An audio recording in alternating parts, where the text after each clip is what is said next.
President Trump ignited a firestorm by awarding the Presidential Medal of Freedom, the highest governmental award for civilians, to conservative radio host Rush Limbaugh during his State of the Union address.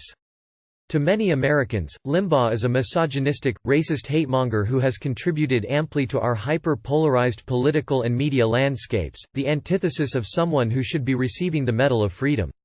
Many fans, however, cheered Trump's move, viewing Limbaugh as someone who reshaped media to include their perspective, and who has tirelessly fought for bedrock American values, their values, for decades on the air, inspiring a generation of conservatives.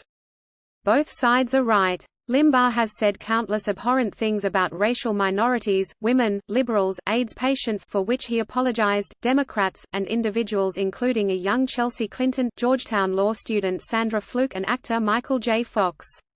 His comments have often been offensive, fueling and reinforcing not only bigotry and stereotypes about marginalized groups, but also the perception that liberals are an America-hating enemy, who will resort to any tactics to destroy the country.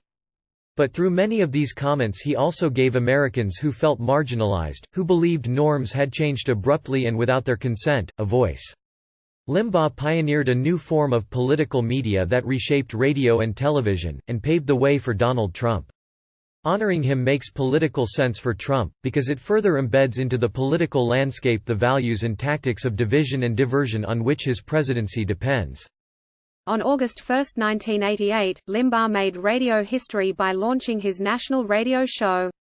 At the time, AM radio was facing an existential crisis. Music sounded better on FM, which for decades had been luring away listeners and advertisers. AM needed unique programming to survive. Limbaugh provided it by tapping into the culture wars that left many conservatives angry and alienated. Since the 1960s, white men and conservative white women had watched civil rights movements challenge existing social hierarchies and the traditional nuclear family by demanding equal rights for women, as well as racial and sexual minorities. They felt as though their values were under siege everywhere, in the classroom, in entertainment, in universities and in newsrooms. Conservatives wanted someone to fight back and counter liberal condescension, someone who could say what they were thinking but felt like they couldn't say without charges of bigotry. Enter Limbaugh. Ironically, he didn't take to the airwaves with a political crusade in mind. A former DJ, he loved radio and woke up every day dreaming of what zany high jinks would maximize his audience and keep listeners tuned in for as long as possible, all in the service of charging confiscatory advertising rates. He was the consummate showman, brash and controversial, yet always entertaining as he advanced the conservative values he gained from his father's dinner table seminars. He aborted callers by drowning them out with vacuum cleaner sound effects and screams to trigger outrage. Why? To joke how his brusqueness bothered liberals more than actual abortions. News updates came with theme music. For feminism updates, Men by the Forrester Sisters, for updates about openly gay U.S. Representative Barney Frank.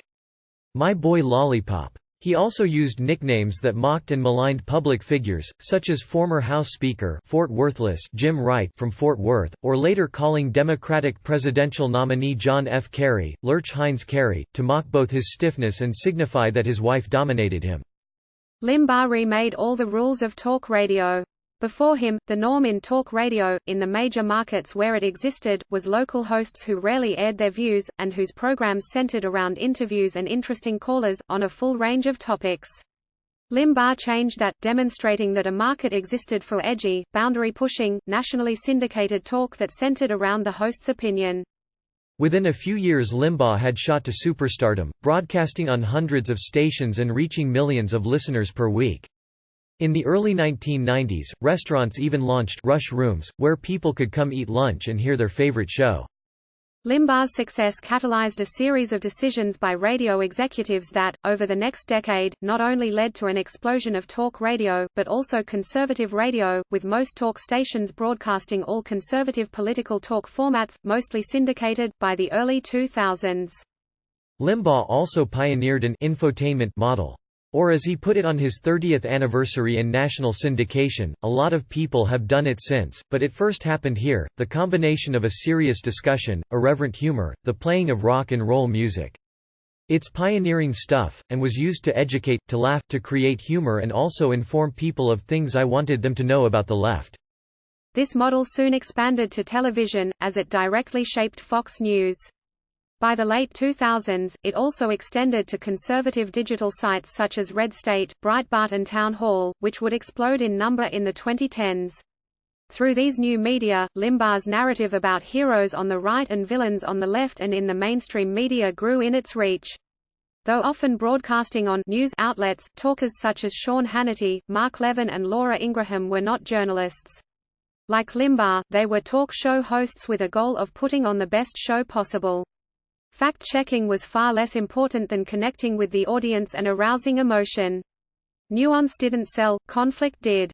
Limbaugh's reach went beyond the media landscape and straight into the heart of GOP politics.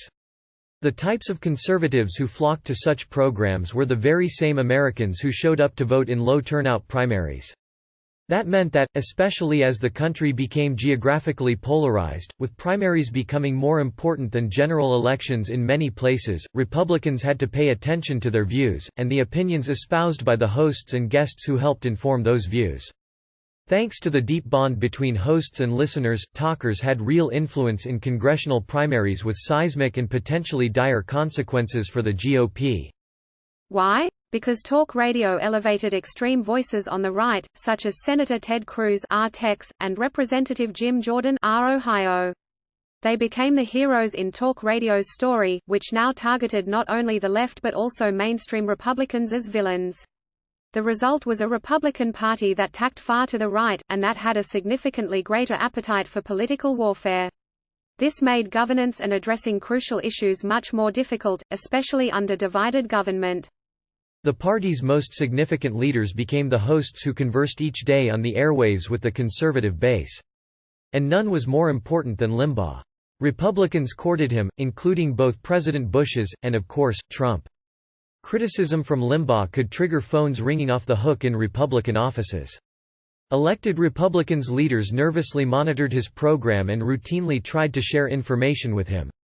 When they got him to weigh in positively on a debate, it was, in the words of Republican communications staffer Kyle Downey, the Super Bowl, the Holy Grail.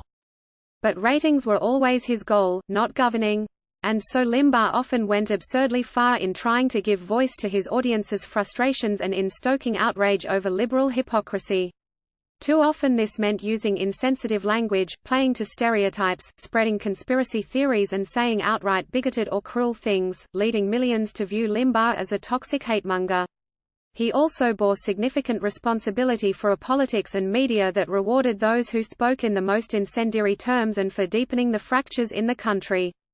In some ways then, it was appropriate for a president known for fueling outrage, degrading opponents with insulting nicknames and putting on a show to award Limbaugh the Medal of Freedom. As Republicans gave him a standing ovation, Democrats sat in stony silence, appalled that someone who fueled bigotry and an incendiary media culture was receiving such an honor.